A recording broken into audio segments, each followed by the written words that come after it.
Welcome to Jerusalem Unplugged, the only podcast dedicated to Jerusalem, its history, and its people. Your host, Roberto Mazza, will bring you guests discussing their relationship with the Holy City. A journey through history, society, feelings, and hopes for the future. Follow the podcast on all social media platforms at Jerusalem Unplugged.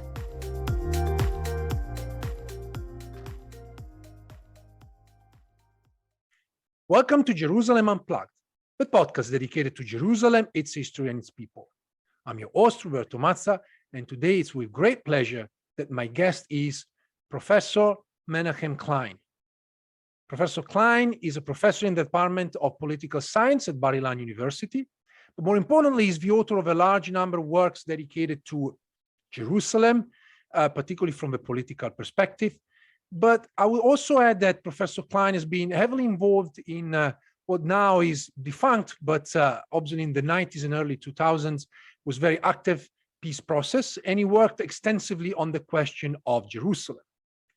In 2014, Professor Klein published a milestone book, a work that influenced the work of many, certainly myself included, Lives in Common: Arabs and Jews in Jerusalem, Jaffa, and Hebron. And of course, we're going to talk about some of the contents of this amazing book, with mostly referencing Jerusalem. But first of all, Professor Klein, welcome. Thank you very much. The first question, which is inescapable, is what is your Jerusalem? In other words, what is your connection with the city? I will answer very, very basic.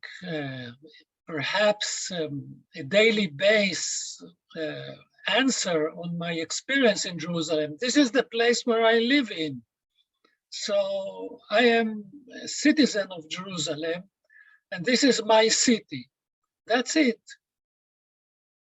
It's not, for me, it's not a place that I dream of or I feel like, floating over the holy city and walking on the path of the prophets and in the Bible time, Jerusalem or so.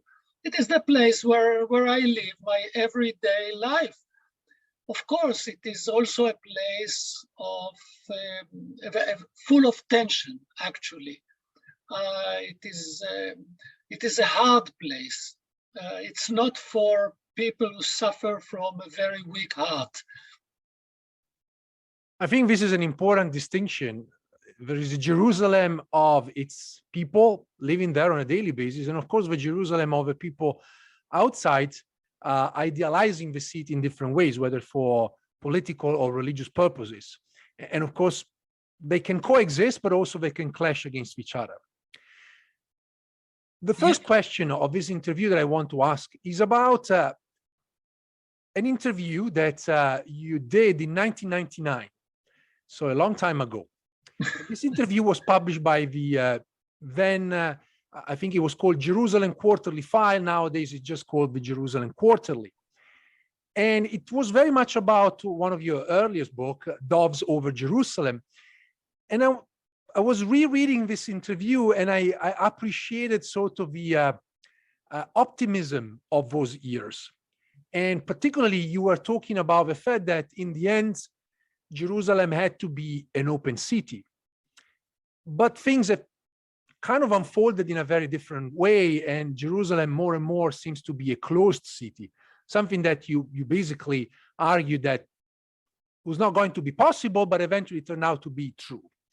So I was wondering, reflecting back in the past 20, 30 years, how did you see Jerusalem changing? What did it change in Jerusalem? Also from your perspective as a political scientist.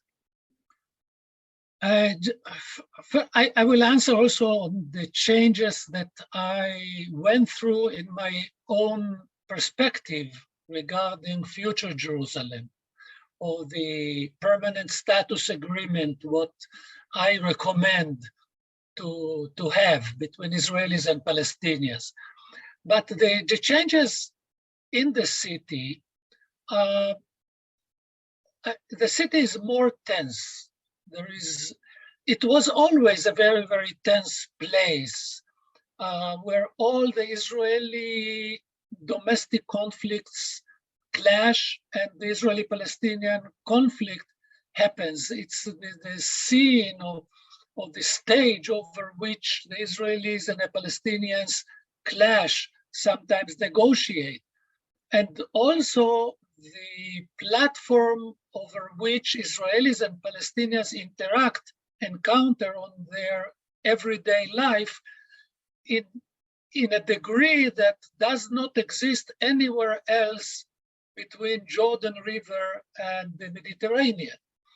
So the very fact that we have about 40% Palestinian residents, permanent residents of the city, and 60% Jews, we Israelis and Palestinians meet in the job market, in the city center, in the malls, almost elsewhere except in the residential areas. And this, of course, changes in times of tension or terrorist attacks or clashes between border police and the Palestinians. We live the Israeli-Palestinian conflict. Actually, one of the changes recently since this 2000, the 21st century, Jerusalem is not only the symbolic center of the Israeli-Palestinian conflict, it's also the actual center of the Israeli-Palestinian conflict. In other words, the Israeli-Palestinian conflict moved from the hilltops of the occupied West Bank, let's say South Hebron Hills, Southwest Bank, or Jordan River. It moved to the center of the metropolis, to Jerusalem, and also to Israel 48.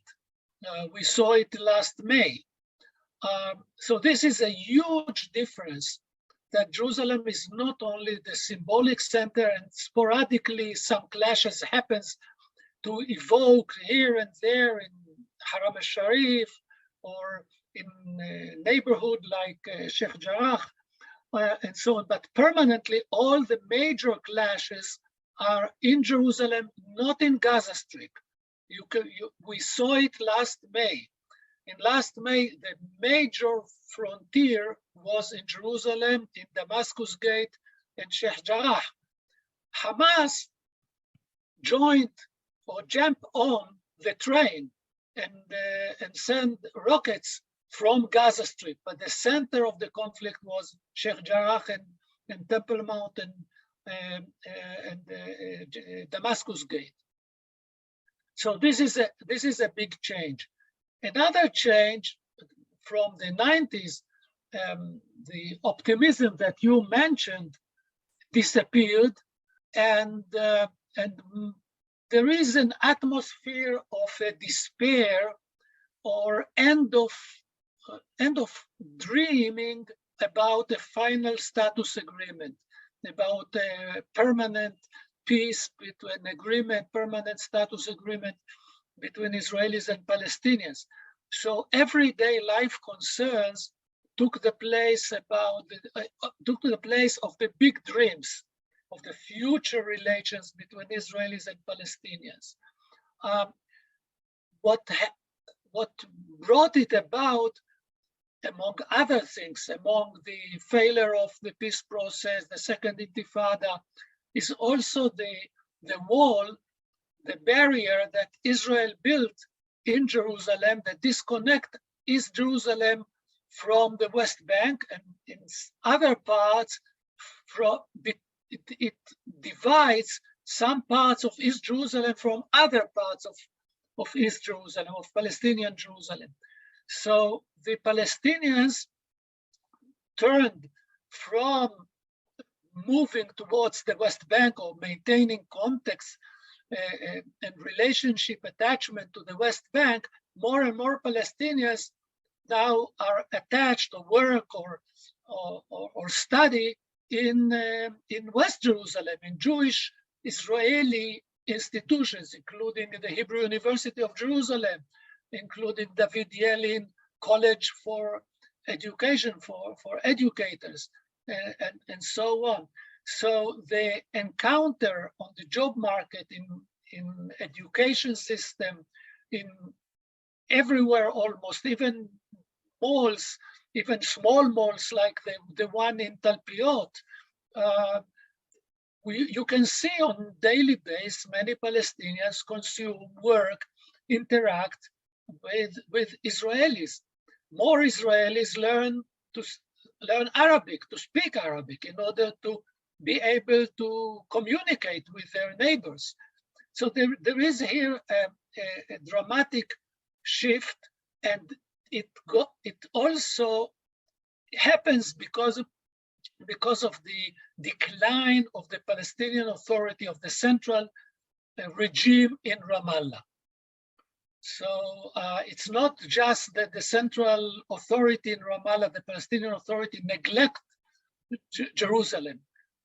This was the case also before 2000 or 2007, 2005, 2007, when the wall completed. But the decline of the central authority, and this is felt all over the West Bank, and more so in East Jerusalem.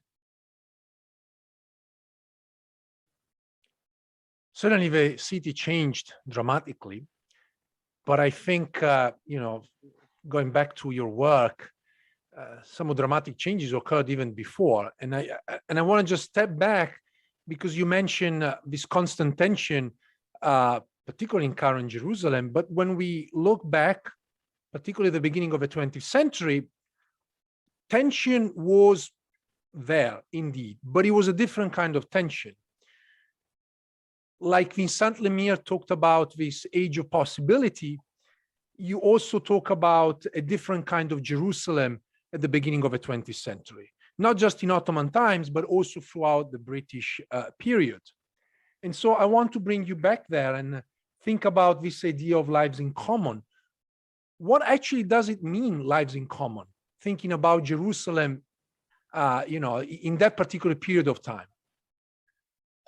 Okay, I will answer your question, and but let me introduce two sentences about my work, or my perspective, how I look at this period from the late 19th century to up to 48.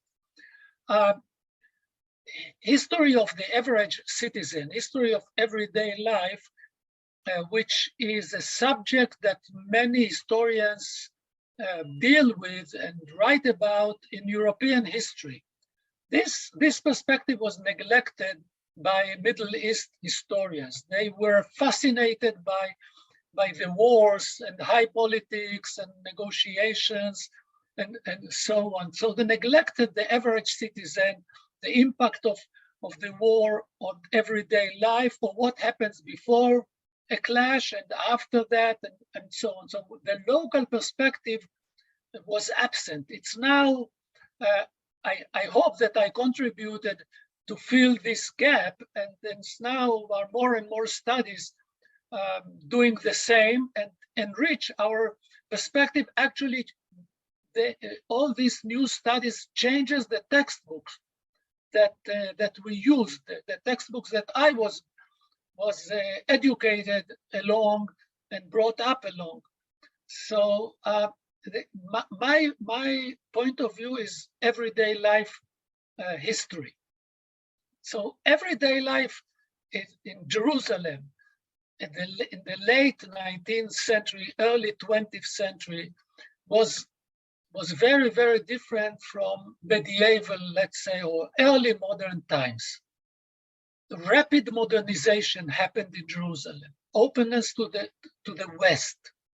And first, and the most impressive change that modernization brought about is the emergence of a local identity. the Jerusalemites developed a local identity which is much bigger, which was much bigger than the religious identity or the religious belonging. So people felt attached to the place, and I don't mean to the neighborhood where they lived or the city, which was, let's say, the old city, the walled city, but Jerusalem meant what later became a center of Palestine, or the mandatory Palestine. So the local identity that developed, emerged in the late 19th century was a new identity that brought together, that created a common ground between Jews, Muslims, and Christians, as they are Jerusalemites or Palestinians. Communication started, newspaper titled Palestine, started to publish in the 1911, 12. So we have to reevaluate the local identity, the local, what I call also local patriotism. The local patriotism, which was no less weaker than Arab identity and Ottoman identity. All the three were equal, and there was no competition. The people lived along these three loyalties and attachment and belonging. The barriers between Jews and Muslims and Christians was much, much lower than in early modern times or during the medieval or the early Ottoman period. So if we look into primary sources of the late 19th century, we can see that the Arab Jews was not only a title that Jews used, but it was a title that the Muslims and the Christians, the Arabs, they used to give, to title, to describe their neighbors. And also the concept that we have of 4 quarters of Jerusalem, exclusive 4 quarters. This is a wrong perception that in the 19th century there were exclusive quarters. Many Jews lived in the Muslim quarter, even few in the Christian quarter. Muslims lived in the Jewish quarter. So the everyday life was mixed, highly mixed. So I deal with this mix in my book. I also ask what happened following the clashes of the, let's say 1919, 1920, even 1929. And in my view, everyday life almost completely reconstructed after those clashes in the places that I deal with, Jerusalem and Jaffa, mostly, much less so in Hebron. But the dramatic change was 48 war. If I measure what the 1929 or even the Arab Revolt of 1936, what changes it made on everyday life in Jerusalem and Jaffa, not much.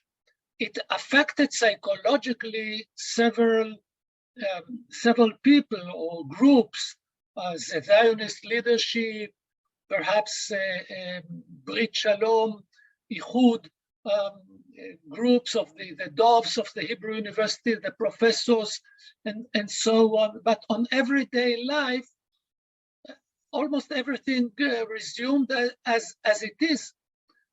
with more fears, but the interaction was the same.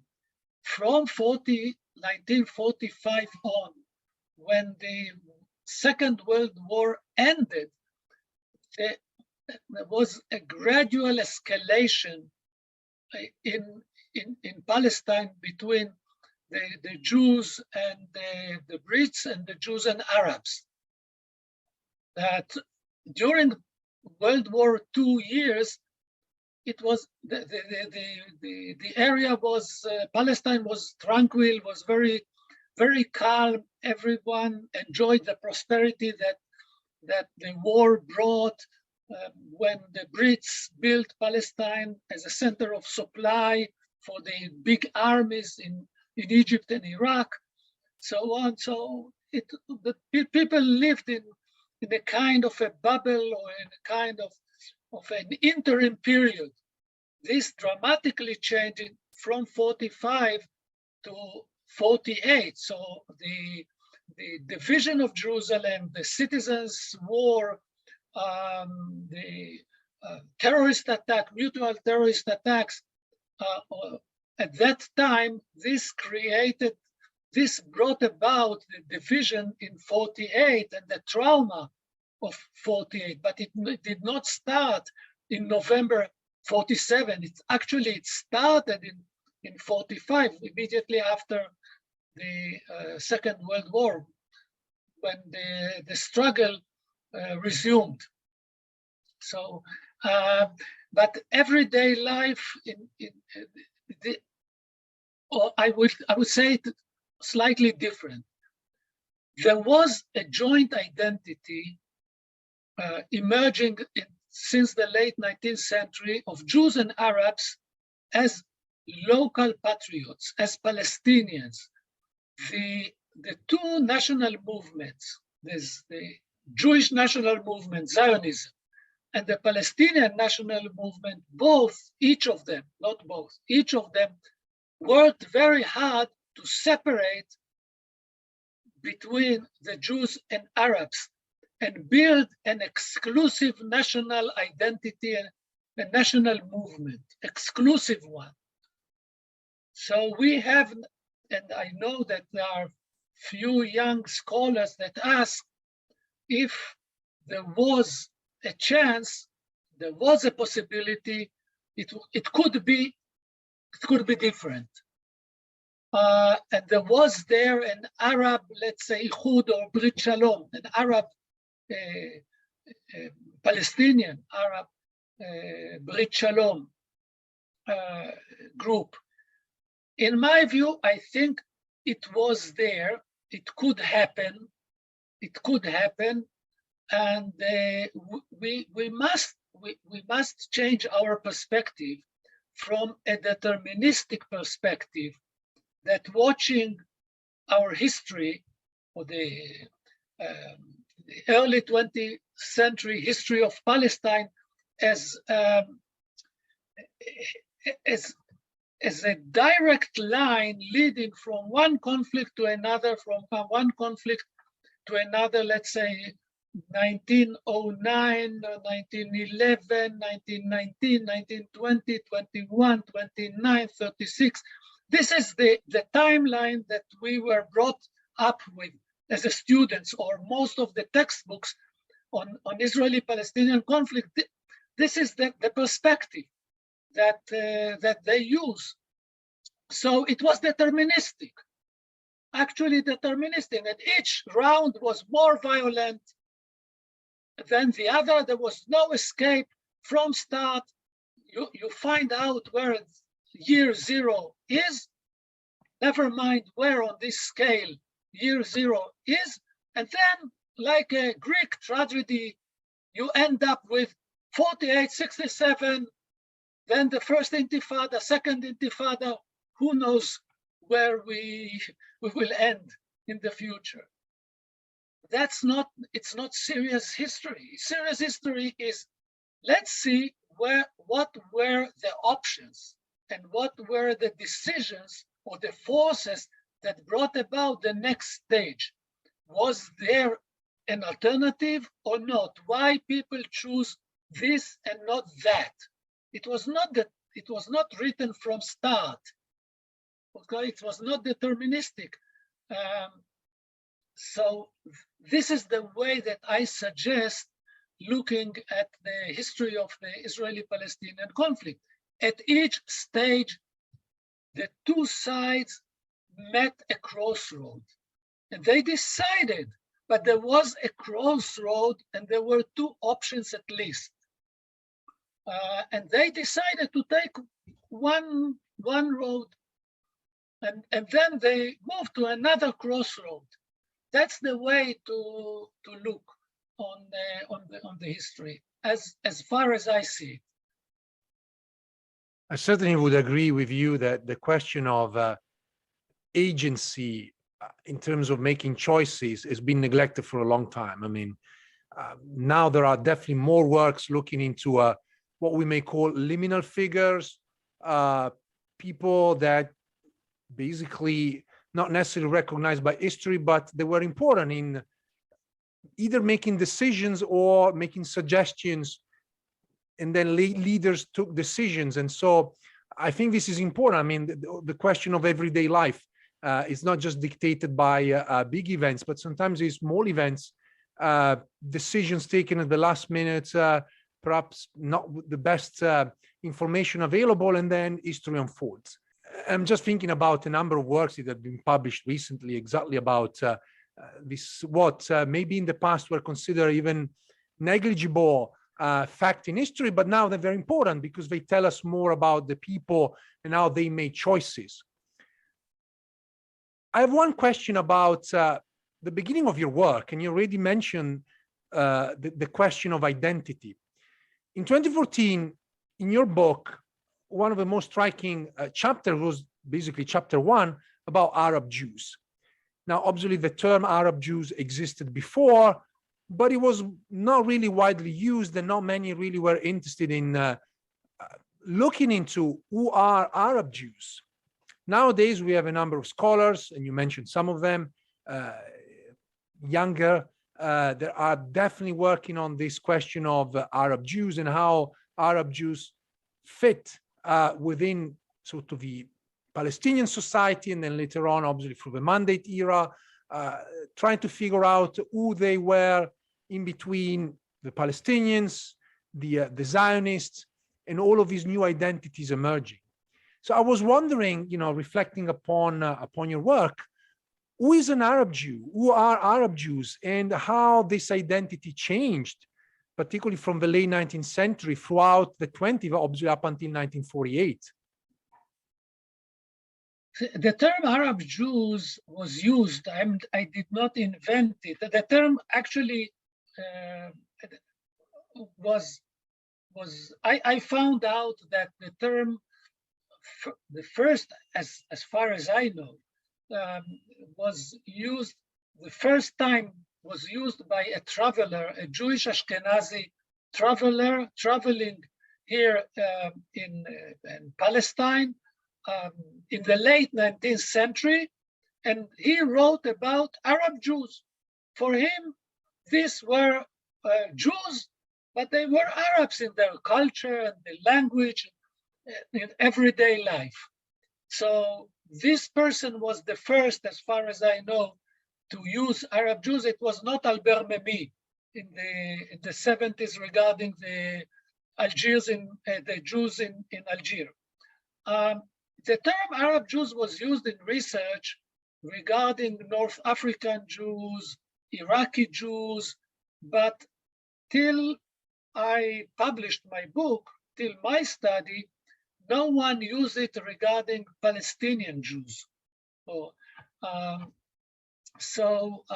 Arab Jew means, first of all, I would like also to say it does not exclude the Ashkenazi Jews. So what we assume that Arab Jew is only what we call today Oriental Jew, Mizrahi Jew, but not Ashkenazi Jew, is wrong. Ashkenazi Jews in the late 19th century, early 20th century, were also Arab Jews of a certain kind of Arab Jews.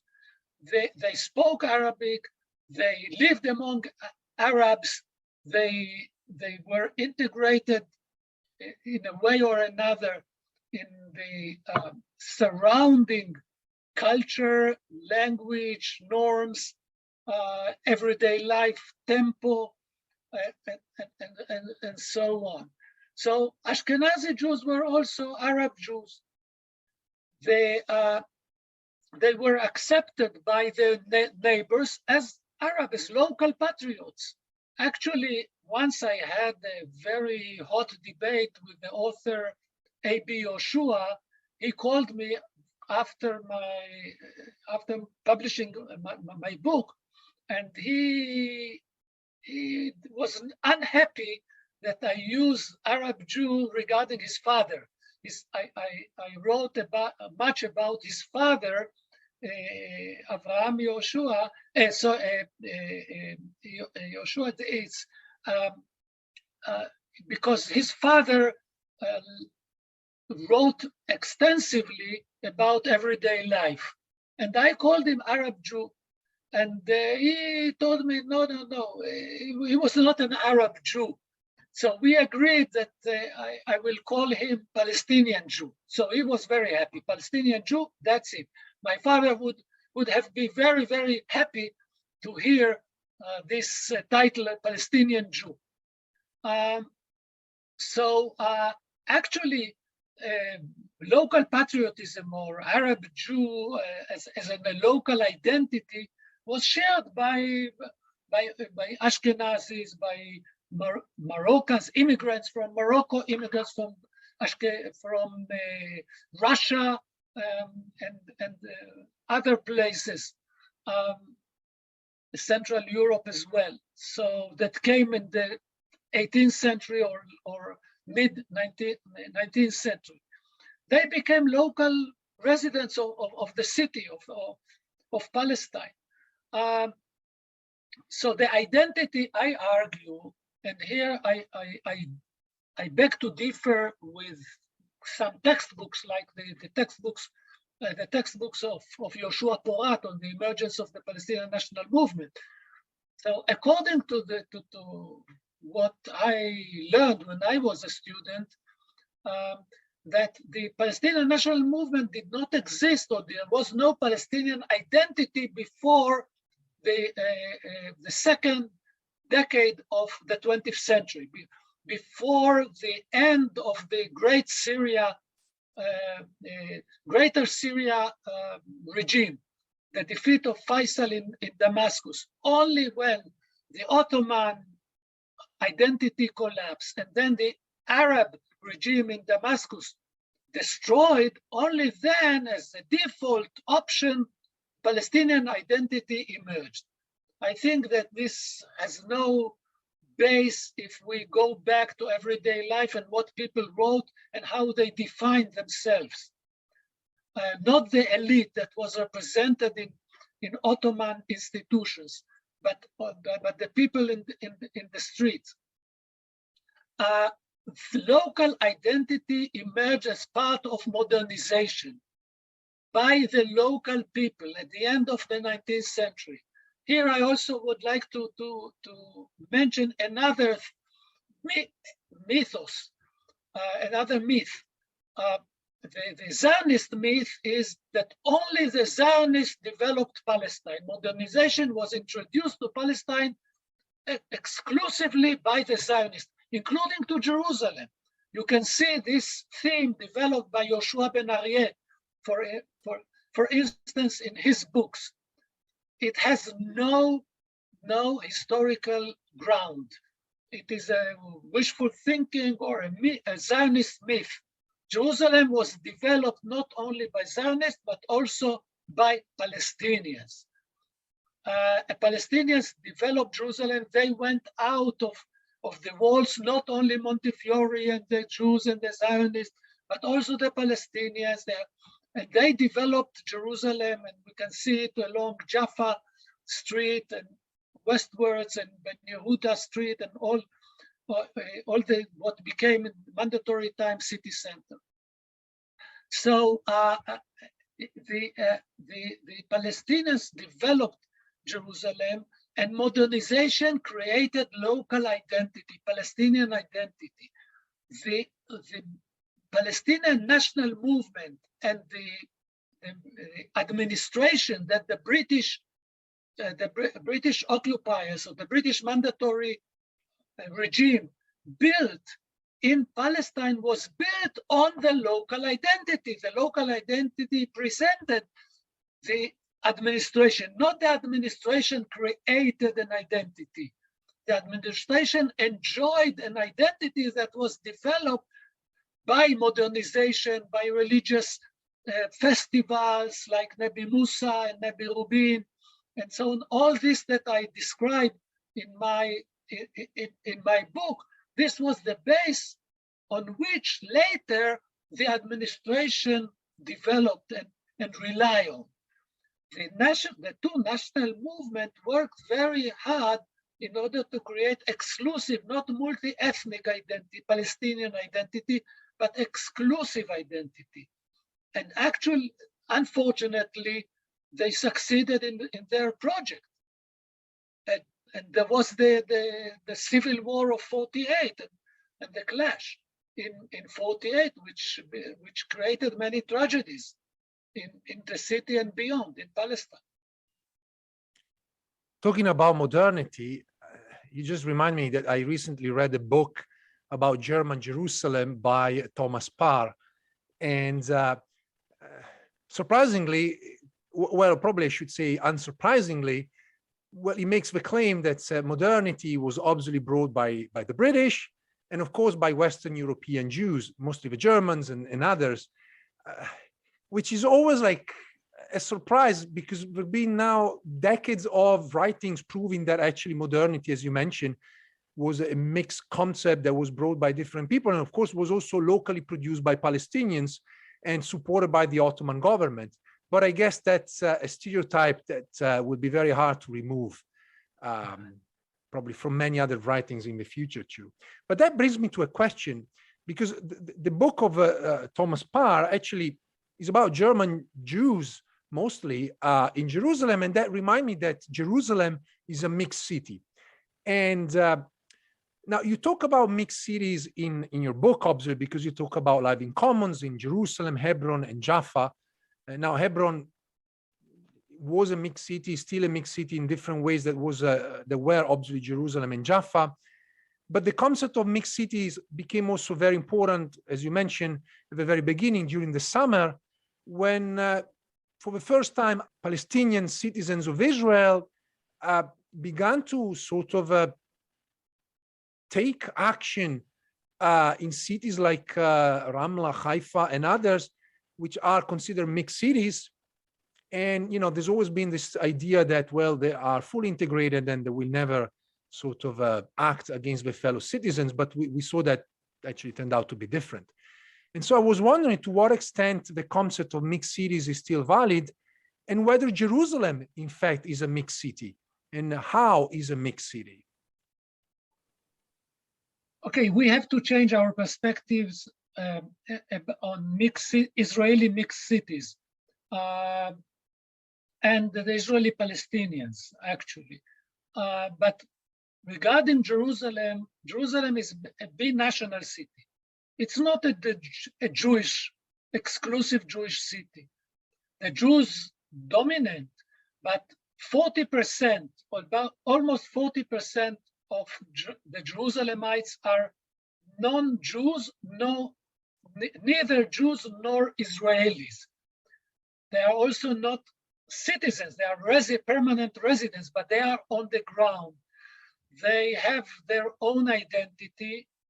They are different in their religion, in their culture and language, almost everything except the mix in the job market, in city centers, etc. So the city is a binational city, actually a divided city. And the division is very felt. Jerusalem has the largest Arab minority in the Israeli state.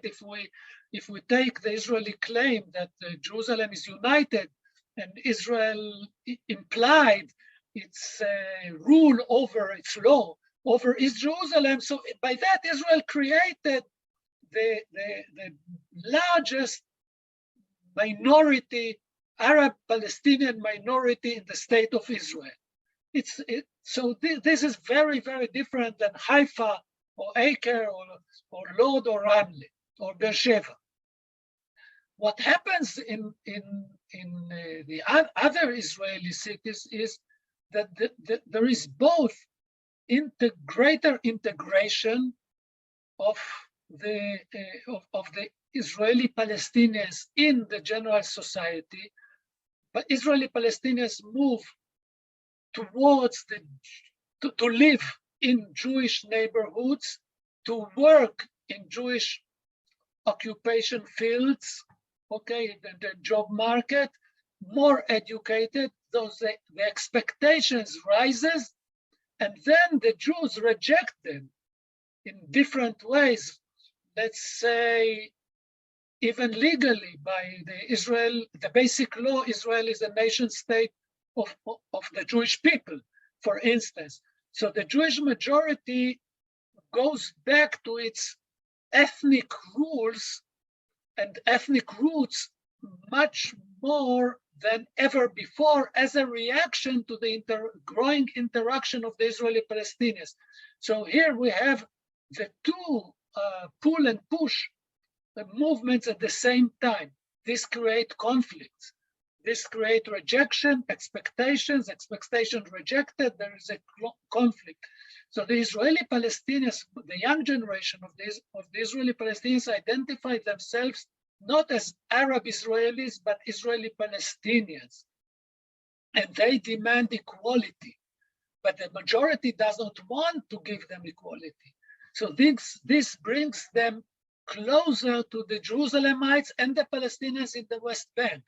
And actually, as the state of Israel expands into the West Bank and create one regime from Jordan to the Mediterranean, actually there is one regime and the Palestinian Authority is subcontractor of the Israeli state, actually. So we live in, it's not a one state, but it's one regime, which the 50% of the Jews rule over are superior economically, security by force, state power over the other 50%.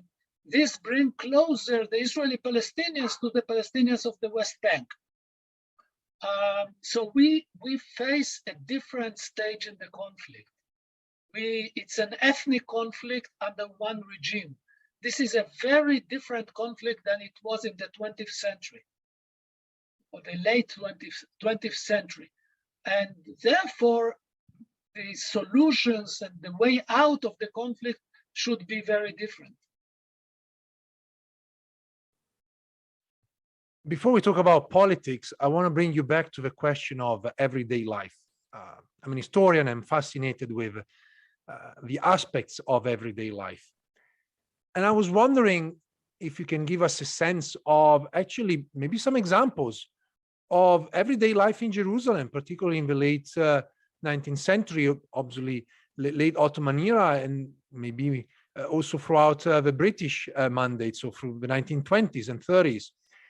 You mentioned, I think this is very important, the history of a city was marked by conflicts. And again, the traditional dates, 1920, and then 1921, 1929, the revolt, 36, 39. But there are all of these gaps in the middle. And that's where we, and as I feel, even I as historians, failed to look into and actually fill those gaps and realizing that there are people living the daily life. And so rather than focusing on those dates or that particular flare up of tension, looking at, the period of, let's say, peaceful coexistence. Okay, I will give you a few examples. For instance, religious festivals Jews participated in Nebi Musa. They did not go out to the Nebi Musa festival, but they participated in the welcome of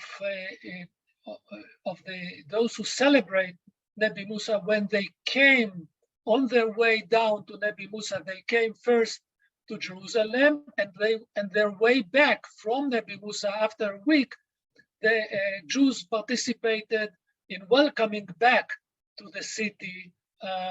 It was the official ceremony with the chief rabbis, with the administrators, the mayor, the British ruler, administrator, and the high commissioner. And Jews went out and cheered and were fascinated seeing that the people coming and celebrate. And some of them, like the father of A.B. Yoshua, he writes that he felt that those who come from Hebron to celebrate in Nebi Musa and enter Jerusalem, they like the Jewish pilgrimage during the temple, second temple period. So in his imagination, he closed the gap of that. There was no difference in his imagination between Jews and Muslims. They were Jewish pilgrims coming to Haram al-Sharif, which is the Jewish temple. Okay, so there was no division. And this happened also after 1919. Jews participated in this, or for instance, in Sheikh Jarrah, Saint Simon de Pius. Saint Simon was Shimon HaTzadik in Hebrew, was a local holy person or local holy place for everyone nearby, Jews and Arabs. That the same was Nebi Samuel to the north of the city.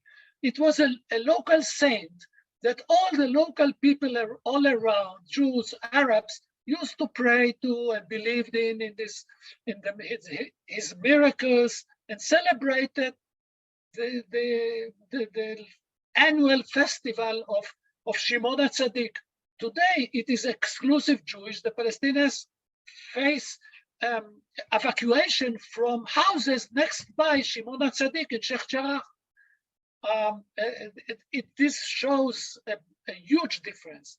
Or in everyday life, for instance, the Palestinian Yiddish, okay, the local dialect of Yiddish, it includes at least about 400 words in Arabic, and the local Arabic includes few words from Yiddish, because the interaction on a daily life base, interaction created a common language, and so on. So it was people used to study. Few elite boys, elite family boys from Palestinian Arabs studied in a Jewish school. They sat together, Jews and Arabs, in coffee shops, and in the bath, in the bazaar, took bath together, make business together, friendship. There were mixed marriage. Actually, it was not legal, but it was well known. I brought in my book names. I decided to include only names, and I have not few. It was not marginal. Actually, it was not let's say common, but well known and accepted. Mixed marriage between Jews and Jewish girls, and mostly Jewish girls and Arabs. So mixed marriage was there.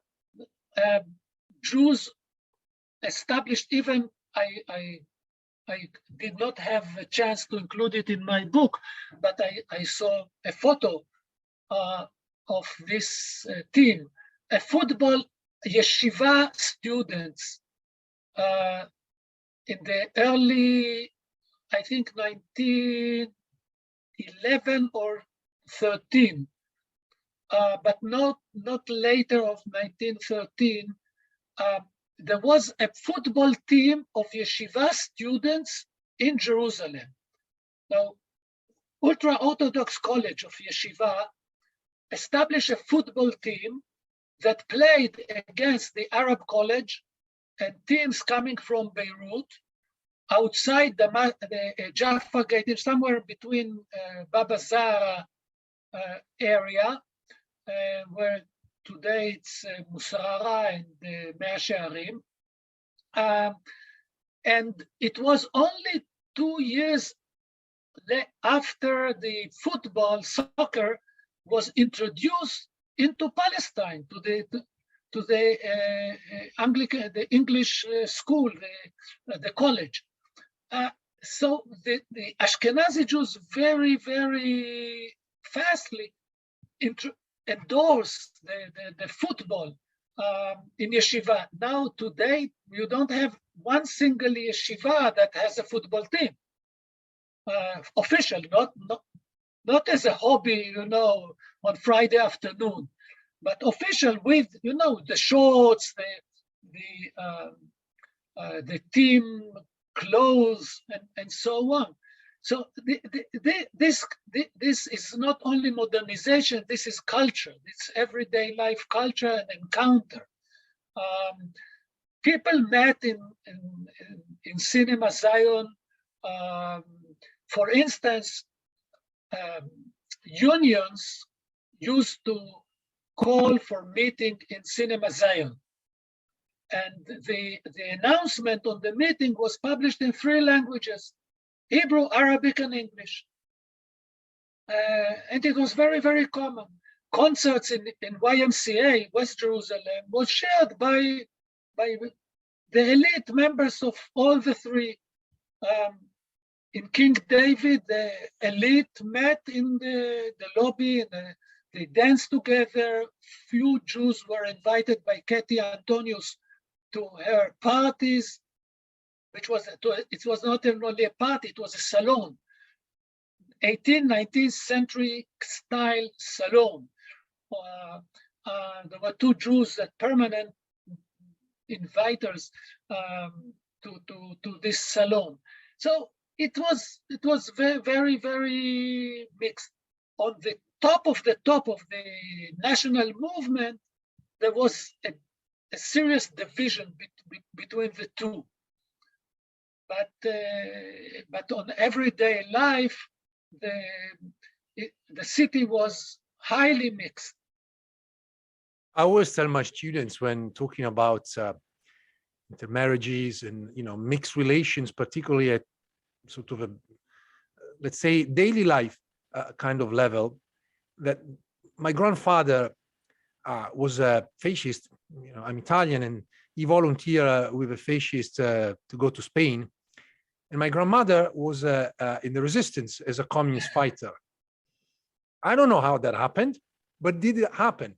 And so to me, that as much as a personal example, but I like to use it to say, look, sometimes you have to go beyond this concept of identities and restrictions that we impose on others, but people do meet people, they have their lives, and sometimes they have to go, come across a lot of obstacles and difficulties, but it's possible. Unless obviously authorities put stricter rules. And of course, like in Nazi Germany, obviously, then it becomes like much more complicated to have mixed relations. I want to bring you to the contemporary sort of politics of Jerusalem. And I was recently reading an article that you published in the Italian sort of think tank Istituto Affari Internazionali, or Institute for International Affairs. And the article is called "Back from the Brink: An Israeli-Palestinian Proposals for Jerusalem." Now, you wrote this article right in the middle of the past summer events, when, again, violence escalated in Jerusalem, particularly in relation to the question of Sheikh Jarrah that you mentioned earlier. And you brought back this idea, sort of a plan, the Geneva plan that emerged in the early 2000s during the Second Intifada, but also the concept of open Jerusalem. And so I was wondering if you can tell us a little bit about what was the Geneva plan, whether if it's still a possibility, but more importantly, what does it mean, open Jerusalem? Is it a possibility for the future? Okay, I made a U-turn in my approach to future Jerusalem, okay? To start with, my initial standpoint was that we should build a border between Al-Quds and Yerushalayim, between Palestinian and Israeli Jerusalem. Hard border. Actually, I was among the few that argued in favor of dividing Jerusalem in the late 1990s, actually before Camp David. And I had the privilege, some people think that they blame me, but I think it is the privilege to introduce and argue to the decision makers and argue publicly for the need to divide Jerusalem between Israel and Palestine based on 67 borders.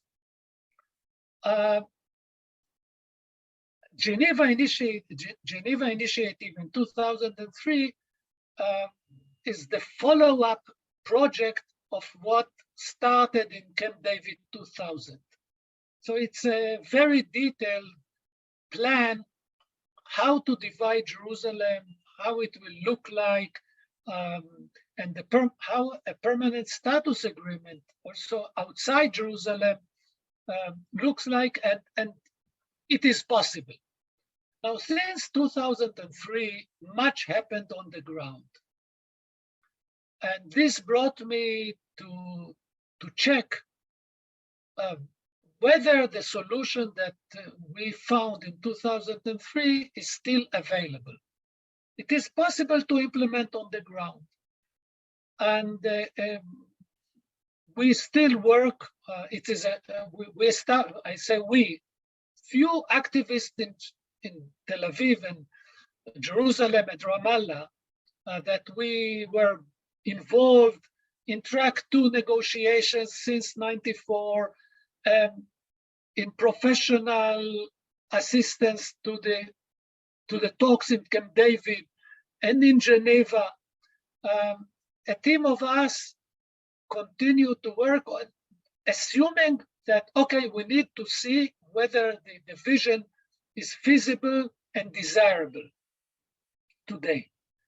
Now, if we go and travel in Jerusalem, we see that it is in most areas, it is impossible to build a hard border line between Jewish and Arab neighborhoods.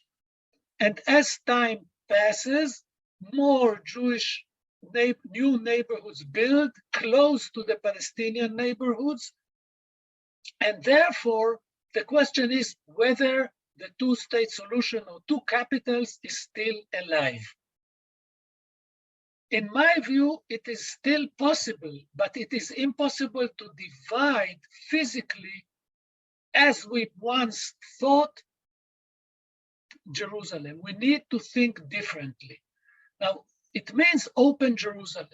How to reconcile, how to compromise open city with security needs and fears, imagine threats and real threats, this is the big challenge.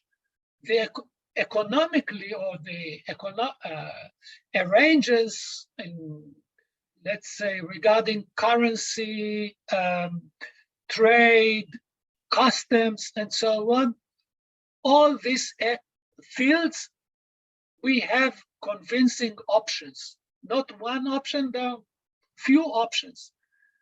The major thing is security. My assumption is we did not complete the work. There are issues that need to complete, but we have at least introduced the initial step. In this article, I introduced the first step towards open Jerusalem, how it can be implemented.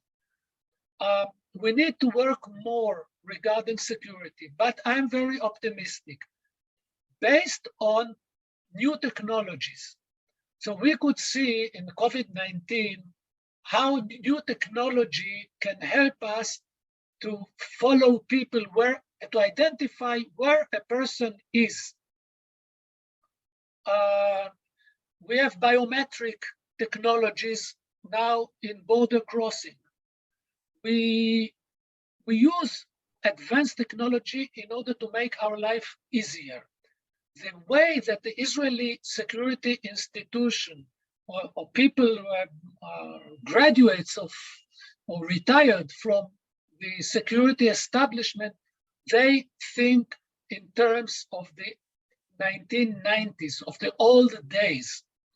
We need to introduce new security thinking, and it is possible. So this is the challenge. Actually, in Camp David, also in Geneva negotiation, also in Annapolis talks, the Palestinians wanted open city. The Israelis rejected the open city. The tragedy is that those who negotiate over Jerusalem are non-Jerusalemites.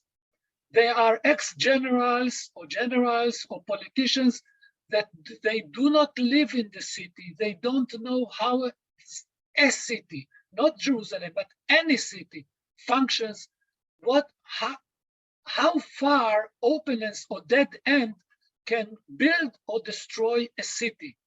So that's a tragedy, that they are very happy, or let's say not enough unhappy to kill Jerusalem, to turn Jerusalem to a dead end in order to achieve maximum security. And I mean security in the terms of the 90s, in a way that it will kill both Al-Quds and Yerushalayim. That's not the way to build our future.